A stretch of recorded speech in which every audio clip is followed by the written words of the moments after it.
Hadirin yang dimuliakan Allah, pertama dan yang utama, mari kita bersyukur atas nikmat, anugerah dan rahmat yang telah Allah berikan pada kita semua, sehingga hari ini kita dipanjangkan umur kita, sehingga kita masih bisa bernapas dan melangkah di bumi Allah ini, sehingga kita melaksanakan kewajiban kita sebagai hamba Allah yang beriman dan mengabdi pada Allah SWT. Selanjutnya mari kita mantapkan kualitas iman kita, takwa kita, yang menjadi bekal bagi kita untuk keselamatan hidup di dunia wal akhirah. Semoga dengan kualitas iman yang meningkat setiap saat akan mendekatkan diri kita kepada Allah, akan selalu dijaga oleh Allah dan diberikan berbagai kekuatan lahir dan batin. Selanjutnya selawat dan salam mari kita sampaikan keharibaan kita, junjungan makhluk dan alam.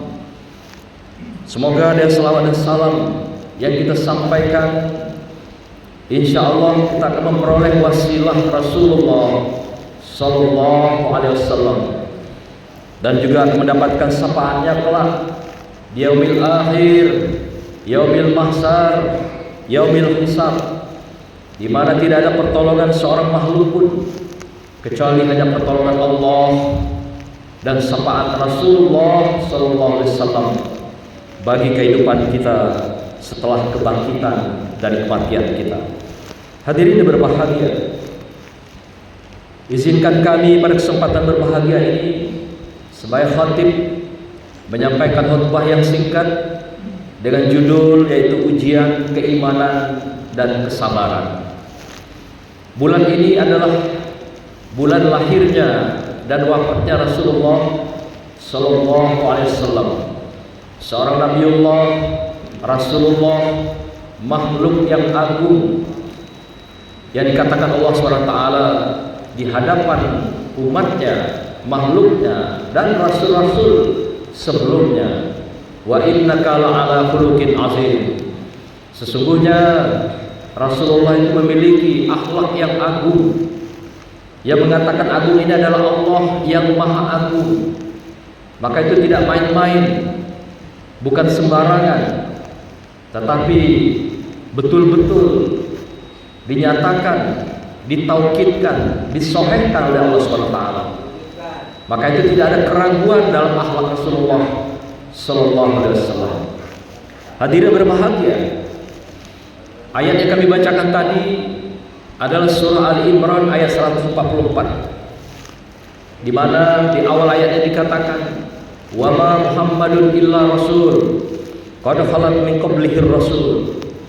Bahwasanya Muhammad itu hanyalah seorang rasul dan sebelumnya telah berlalu beberapa orang rasul.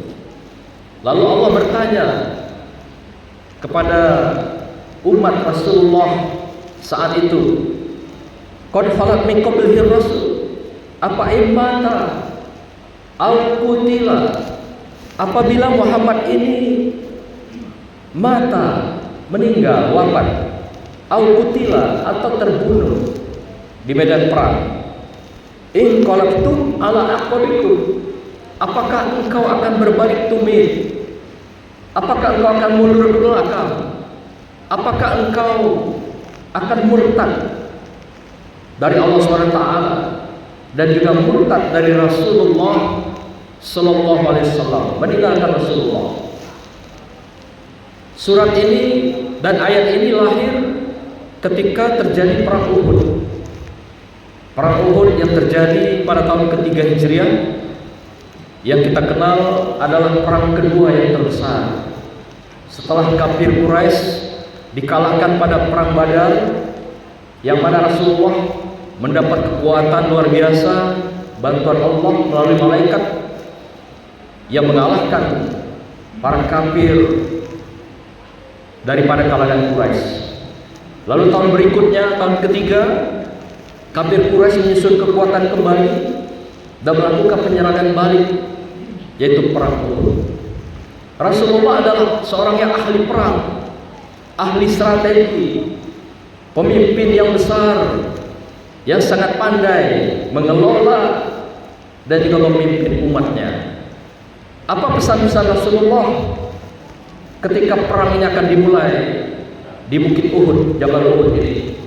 Rasulullah mengatakan, wahai sahabatku, wahai pejuang-pejuangku, wahai tentara-tentara kaum muslimin, engkau tempati posisi-posisinya masing-masing. Jangan ada yang beranjak satu langkah pun dari tempatnya masing-masing. Maka diposisikanlah mereka. Ada yang di lembah, ada yang di lereng, ada yang di puncak bukit, dan juga di beberapa titik-titik strategis untuk menghalau menghadapi lawan di dalam peperangan Uhud ini. Tapi apa yang terjadi ketika peperangan dimulai? Lalu para lawan mulai terpukul mundur. Mereka turun dari Jabal Uhud dan menjauh dari bukit tersebut. Melihat kejadian ini, para sahabat tertantang dengan banyaknya harta benda, pampasan perang yang dibawa oleh musuh ketika perang ini berlangsung. Dan mereka melupakan pesan-pesan Rasulullah agar tetap bertahan dengan sabar, dengan keimanan di tempatnya masing-masing. Tapi apa yang terjadi? Mereka tergoda oleh materi-materi, mereka tergoda oleh emas dan perak, uang-uang emas yang dibawa oleh musuh yang berada di kaki bukit Jabal Uhud. Lalu langkah berikutnya, para sahabat yang diamanahkan agar istiqomah bertahan di tempatnya masing-masing, mereka turun saling berebutan, yaitu mencapai posisi harta benda yang dibawa oleh musuh ini. Ketika mereka saling berebutan, tidak sabar lagi saling mengambil harta pampasan perang itu, ternyata kafir Quraisy bukan kalah, bukan menjauh, tapi mereka melihat pemandangan-pemandangan di mana umat Islam, sahabat yang telah meninggalkan posisinya itu, lalu mereka datang kembali menyerang balik umat Islam yang sedang mabuk, yang sedang tidak sabar dan sedang teruji keimanannya dengan harta pampasan perang. Saat itulah umat Islam dengan pasukannya tunggang langgang, mereka berserakan, mereka lari. Bahkan Rasulullah pun terluka saat itu. Ketika saat inilah ada seorang yang menombak Rasulullah, dan saat tombak itu akan mengenai tubuhnya, ada seorang yang melompat ke depan menjaga Rasulullah, yaitu bernama Uwais bin Umair. Dia datang menghalau tombak yang akan mengenai tubuh Rasulullah, dan tombak itu mengenai tubuhnya, dan juga batu-batu berterbangan sehingga mengenai Rasulullah sampai gigi Rasulullah patah dan bibirnya pecah. Beginilah pemandangan ketika perang Uhud ini terjadi. Lalu langkah berikutnya, ketika Uwais bin Umar yang dikatakan sudah meninggal ini, lalu diputarbalikkan faktanya, dikatakan yang meninggal itu adalah Rasulullah Sallallahu Alaihi Wasallam, dan disebarkan berita ini, disebarkan hoax ini, fitnah ini oleh syaitan dan jin kepada kalangan kaum muslimin. Ketika mendengar Rasulullah meninggal, Rasulullah wafat, maka semangat kaum muslimin pun mulai berkurang, melemah, dan juga tidak punya kekuatan apa-apa. Padahal Rasulullah masih hidup. Yang meninggal adalah Uwais bin Umair. Beginilah kejadiannya turunnya ayat yang saya bacakan tadi, yaitu kekalahan dalam perang karena tidak sabarnya umat Islam dan tidak istiqomah dengan keimanan yang diminta oleh Rasulullah Sallallahu Alaihi Wasallam. Hadirin berbahagia, di dalam kehidupan kita hari ini memang banyak godaan, banyak sekali pengaruh, terutama dari berbagai teknologi informasi yang melanda kehidupan kita. Baik siapapun kita, anak-anak yang berada pada generasi Alpha, generasi Z, generasi X dan Y, sampai baby boomers. Baby boomers adalah 60 tahun ke atas, pre-boomers adalah di atas 75 tahun. Termasuk adalah usia-usia kita ini adalah baby boomers. Tapi Gen Z adalah mereka yang berusia 13 sampai 29 tahun. Inilah yang menjadi generasi dikenal juga dengan generasi milenial hari ini, di mana kehidupan anak-anak kita setiap saat sudah berada dalam teknologi-teknologi. Dan ujian-ujian akan akhlak dan keimanan ini luar biasa. Dengan teknologi yang canggih ini, kita justru telah mengedepankan teknologi yang menjadi Tuhan-Tuhan kita dalam kehidupan. Contoh, ketika azan berkumandang, masjid sudah mengumandangkan azannya dengan bilangnya, tapi kita masih santai. Padahal untuk kita melaksanakan sholat hanya 5 sampai 10 menit saja. Tapi ketika kita bermain dengan gadget kita, dengan teknologi kita, bisa bertahan sampai 10 jam, sampai 20 jam, bahkan sampai seharian kita bisa bertahan dengan gadget dan teknologi-teknologi informasi kita. Inilah menunjukkan kita di hari-hari modern hari ini, keimanan-keimanan kita, akhlak kita sudah tergerus dalam kehidupan. Kita sudah berubah gaya kehidupan, yaitu dikelola, dikomandoi oleh robotik yang dikenal dengan teknologi-teknologi. Hidup manusia sudah diajarkan, sudah dikelola dan diperintahkan oleh robot-robot dalam kehidupan, sehingga menggantikan posisi ilahiyah, ketuhanan dalam kehidupan kita dengan ketuhanan teknologi-teknologi yang sangat canggih hari ini. Dalam konteks inilah kita selalu diingatkan, apakah dengan Rasulullah tidak ada lagi di sisi kita? Kita akan meninggalkan dia. Apakah Rasulullah tidak pernah kita ketemu? Kita akan berlari meninggalkan dia. Apakah Rasulullah yang hanya kita kenal dari Al-Quran, dari berbagai ulama kita akan berpaling dari Rasulullah SAW? Inilah tantangan bagi kita yang disampaikan dari ayat tadi. Apakah ketika Rasulullah sudah wafat atau Rasulullah tewas mati terbunuh, engkau akan lari, engkau akan murtad dengan pesona-pesona dunia yang hari ini telah melanda kehidupan kamu, dengan teknologi yang luar biasa?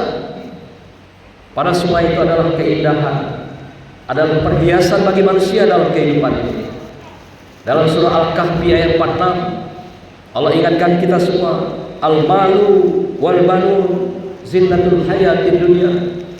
Bahwasanya harta benda, pangkat, jabatan, materi dunia, dan juga anak-anakmu tercinta adalah merupakan perhiasan, zinah, perhiasan bagi kamu dalam kehidupan ini. Jangan sampai semuanya itu menjadikan kamu lalai, kamu lupa dengan Allah, berlaling dari Allah dan Rasulnya, meninggalkan Allah dan Rasulnya, dan meninggalkan ilahiyah di dalam kehidupan kita. Rasulullah mengatakan, al-malu wal banun fitnatul hayatid dunya. Bahwasanya harta benda, jabatan, pangkat, materi dunia yang banyak yang kamu peroleh, dan anak-anakmu, keluargamu adalah merupakan fitnah, ujian, uji kesabaran bagi kita, uji keimanan bagi kita dalam kehidupan. Hadirin berbahagia, inilah beberapa pesan khutbah ini yang kami sampaikan pada kesempatan ini, agar kita selalu meningkatkan iman dan takwa kita pada Allah, meningkatkan kesabaran kita, kesadaran kita, dan kesyukuran kita. Karena dengan cara itulah kita berada dalam istiqomah keimanan, takwa di hadapan Allah SWT. Jangan pernah kita lupakan ketaatan-ketaatan ini, keimanan-keimanan ini. Jangan pernah kita abaikan, kita lalaikan sholat kita. Karena inilah yang merupakan pesan-pesan utama Rasulullah ketika saat-saat detik-detik kematiannya. Umatku, umatku, umatku, as-sholat. Begitu cintanya Rasulullah pada kita, sehingga dibisikkan pada Ali radhiyallahu anhu, sampaikan pada siapapun, kepada semua umatku, kepada saudaraku. Kita ini dikatakan semua adalah saudaranya, bukan saja umatnya. Saking cintanya Rasulullah pada kita sebagai umatnya, sehingga dikatakan saudaranya. Dan pesan-pesan ini adalah yang sangat penting dan strategis dalam kehidupan kita, sangat mendasar. Dalam kondisi apapun kita, dalam keadaan apapun kita, jangan pernah meninggalkan sholat ini. Karena sholat inilah jalan keselamatan kita dunia dan akhirat. Sholat juga nanti yang kelak akan dihisab pertama kali. Sholat juga akan menentukan amaliyah yang lainnya. Jika benar sholatnya, benarlah amaliyah yang lainnya. Bahkan kata Rasulullah, ketika sholat subuhnya dimulai dengan cara yang benar, maka benarlah semua sholatnya hari itu, benarlah semua amaliyahnya hari itu.